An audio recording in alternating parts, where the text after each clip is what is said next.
Hello, I'm Stewart, and usually I'm out and about, but next couple of videos for me will be me building a new shed from scratch using wood from a timber merchant, but only very basic tools. Now, plenty of shed videos out there and they all use super duper fancy equipment. This one's for the ordinary person like me who's never attempted anything like this before. At the end, I'll list all the materials, tools and prices, probably in the final video. Second reason why I'm doing this video, this out and about channel is me trying new stuff, mostly outdoors. The first series I'm doing is on the West Highland Way. It's a very big project and I've never done anything like that before. I've never done any filming, I've never done any pieces to camera, I've never done any editing, I've never done any of this. And I'm quickly finding out that my skills might be a wee bit lacking, so I'm also doing a series of videos to try and get more reps in, get me to try and improve my quality of videos. Couple of things I've learned already: don't film into direct sunshine, and I've just done it again. The sound quality on these videos is pretty poor. I have bought an external mic, as you can now see. I've learned how to use it as well. I've bought some new equipment as well, so the quality of the videos will get better. So first of all, back to me about 6 months ago when I started clearing the site and started on the base frame.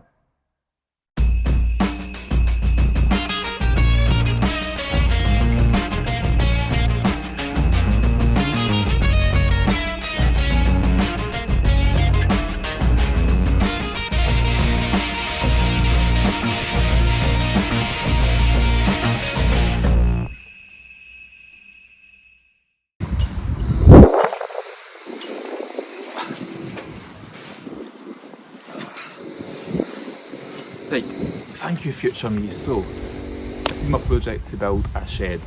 The reason I need to build a shed is because during lockdown when you lot were off having fun and building your own sheds and making the price of timber go well up, I was really busy, so I didn't have time for the shed. My previous shed used to sit there and it fell down about 4 or 5 years ago. And what I did is I transferred all the stuff from the shed to the treehouse. Treehouse was built 15 years ago. It had a chute, it had a raised platform, it had a den on top. It served its purpose, but the kids have got a bit old. And again, a couple of years ago, part of that fell down as well. So now I need to transfer all the stuff that was from my shed that was stuck into the treehouse. Let's get down to that. Let's clear the site and let's see what we've got to play with. Well, here comes the supervisor. Yeah, I'm working hard. I'm working hard. You want to help me? You're just going to rub the place. Come here. Hiya. Hello. Hiya.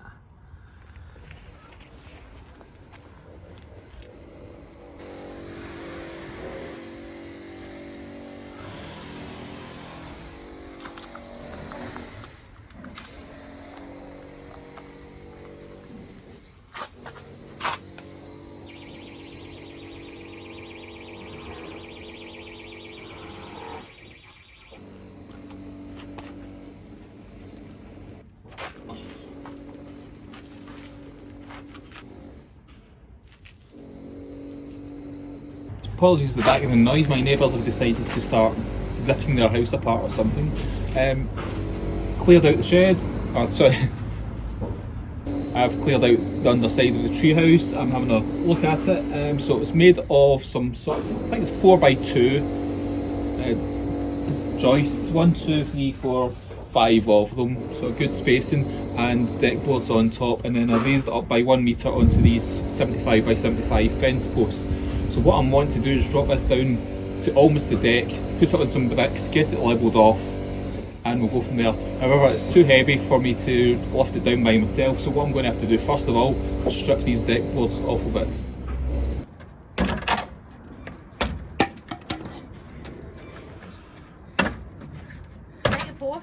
I'm in the firing line here.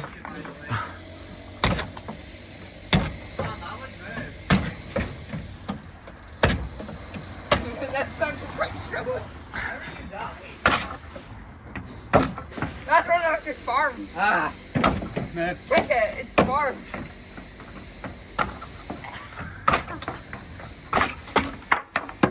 What?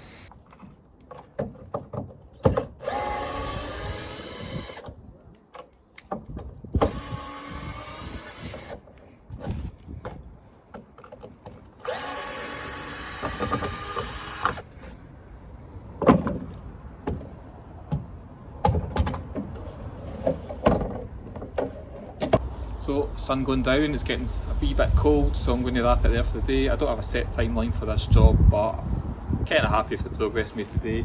Disappointed I couldn't get the decking off, that was because the battery and drill went, but I managed to pull forward some of the painting jobs instead, so getting there. Go on tomorrow.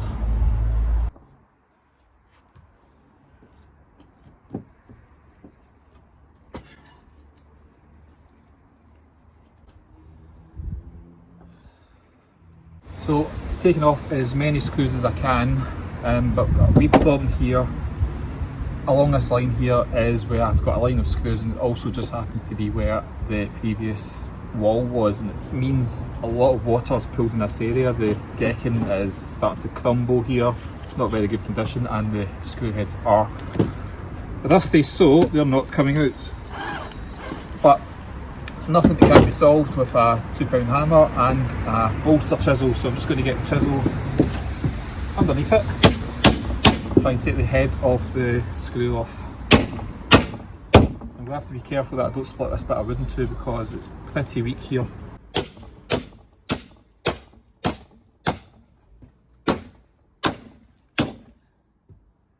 That's it. There we go. Missed one there.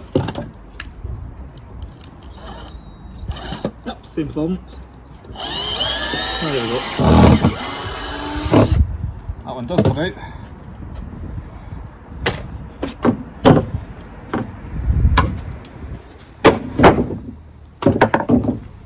And so,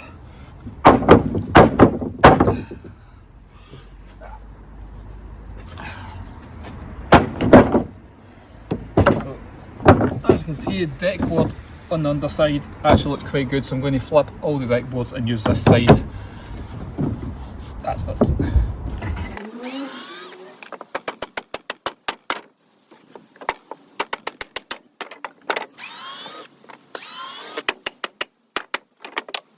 Oh, getting there now, it's starting to look like a shed base on stilts. Next thing, I need to drop it down. So the way it's been held together is this couple of coach bolts through 75 by 75. I'll do the slacking those off. Let's get some quick grips just to hold this while I unbolt it. Not so easy with one hand. Give me a second. There we go, grip that one. No, can't do this with one hand. Oh, there we go, got it now. Gripped on, socket out. Try this one-handed. Oh, surprisingly not as tight as I expected. Worrying. Let's get these off. Oh, finally got it cleared. So the decking there, mostly okay. Might need to replace a couple of them just where they're split. I'm going to pressure wash them just to clean up. The subframe, again looking good, maybe needs a couple new screws put in, but otherwise ready to get painted with some bitumen. And next job is painting this fence, just getting it finished off. So had to stop because of the rain there. Keep it wet, but we'll continue. Next two jobs. Previously this is treated timber, but I didn't do anything else to timber because it was sitting 1 metre off the ground. This is now going to be sitting much closer to the ground. I'm quite concerned about water hitting this concrete pavement, bouncing up on it and causing the underframe to rot. So I'm going to do two things here. First of all, this is a black bituminous paint, and I'm going to be painting all of it, or we'll see how far the paint actually goes. This is £15 from your local DIY warehouse. The other thing we'll be doing is this is damp proof course. Couldn't remember the name of it. It is a low density polyethylene sort of tape, but it's not sticky. I've got a staple gun and I'm going to staple gun that to the underside of this as well. That will stop any damp proof coming up. This is essential for where the timber contacts any of the brickwork. It stops the dampness coming from the brick into your timber. So essential stuff, and it's only a £5.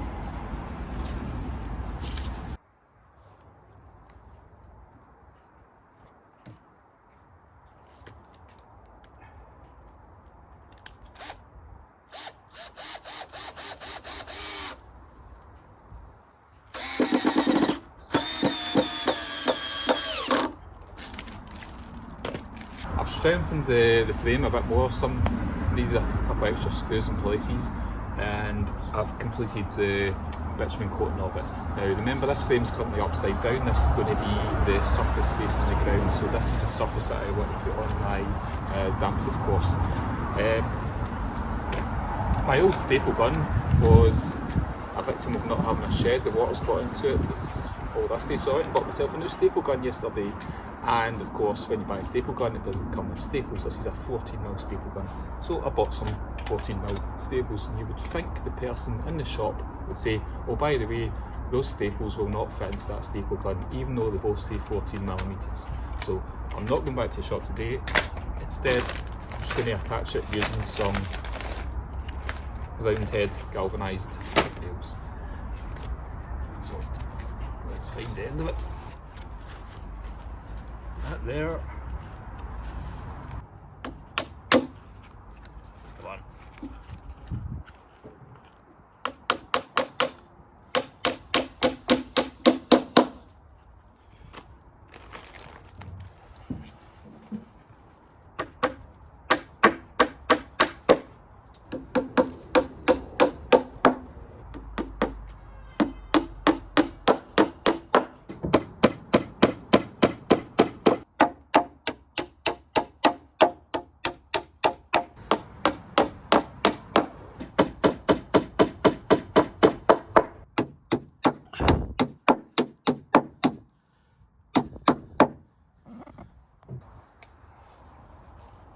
Oof. Right, now got the frame down on the floor.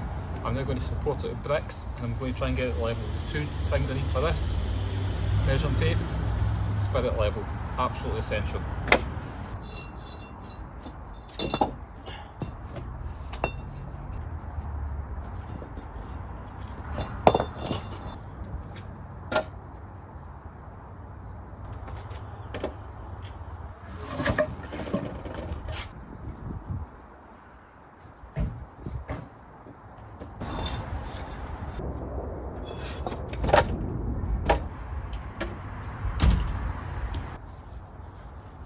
It's all level.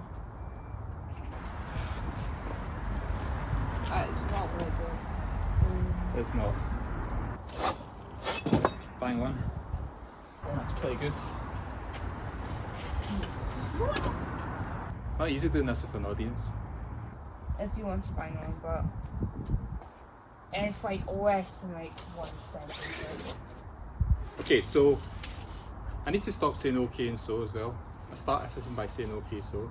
I need to cut that out, but Yeah, I'll cut it. Now got it level, levelled it to death.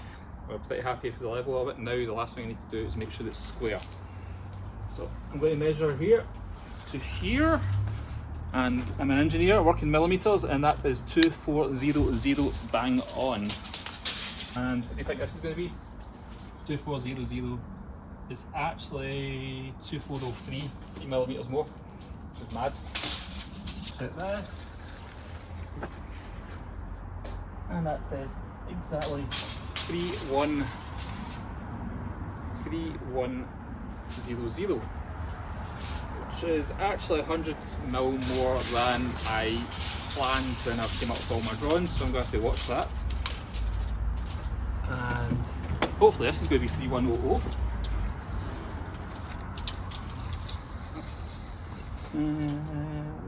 3108. No. 3098, that's it. So 2mm difference front to back, and 3mm difference that way. I think that's within tolerance. Last thing, how to check it's square. I don't have a big tri-square, so I'm going to go from corner to corner.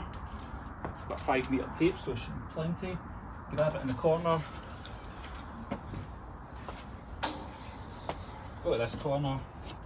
It is 3980, bang on. I'll go this way this time. And what was that number? 3980. So if this is square, this will also be 3980. And it is 38. What did I say? 3980. Mm-hmm. This is 3860, so it is quite a few millimetres out.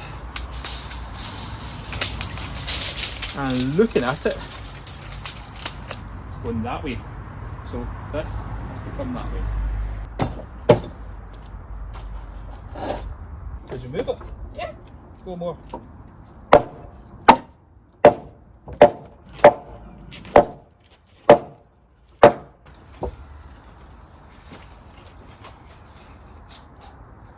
$3900.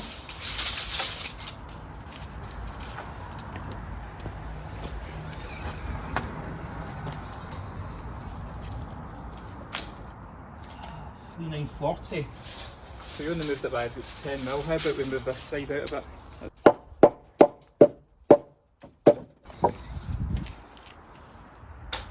3910.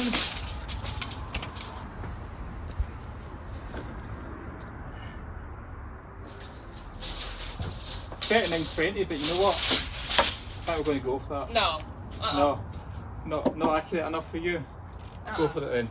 We're So, 10 millimetres out, move it 10 mil. Try now. That was 2 mil, come on.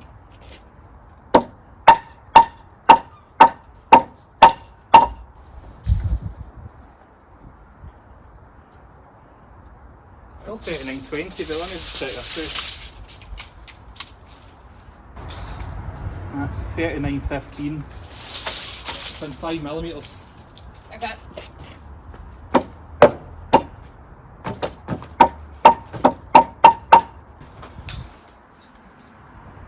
$39.16. Oh, 4 minutes. No, but this bit came down as well.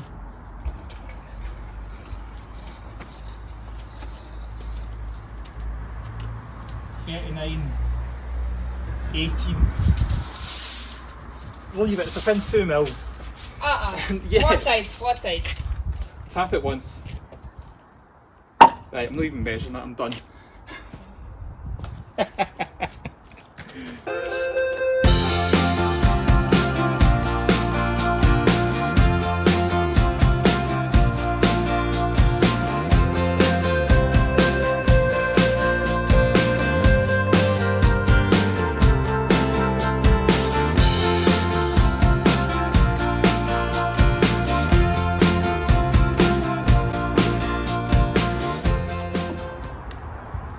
Got stopped by the darkness the other night, but I've been continuing with this week, and I've got my last 3 deck boards to go on. As I said, I've been repurposing an old deck that was the treehouse. Makes a lovely sturdy base. However, we've got a problem. Last 3 boards, and there's a gap. And the reason for the gap is these deck boards are 140 wide. But when you do a decking, you need to leave a gap between each board, between 5-10 millimeters, just to act as expansion and contraction in the heat and especially in the rain. I've not done that in this case because this shed is going to be waterproof. These are not going to be getting wet, so I've made every deck board hard against each other, which means I've got a gap. Lucky in this case because the gap that we left with 120 millimeters, and I just happen to have a spare 120 millimeter deck board left over from some fencing project I've done. So that'll go nicely there. I'm going to screw this down. I've just been using standard deck screws to screw them down. It'll work. It lasted 14 years before. I know there's a big debate about using nails, screws, what length of screws. These work for me. I'm going to give this a wash. It's a bit dirty, get the capture onto it, and that's my base finished.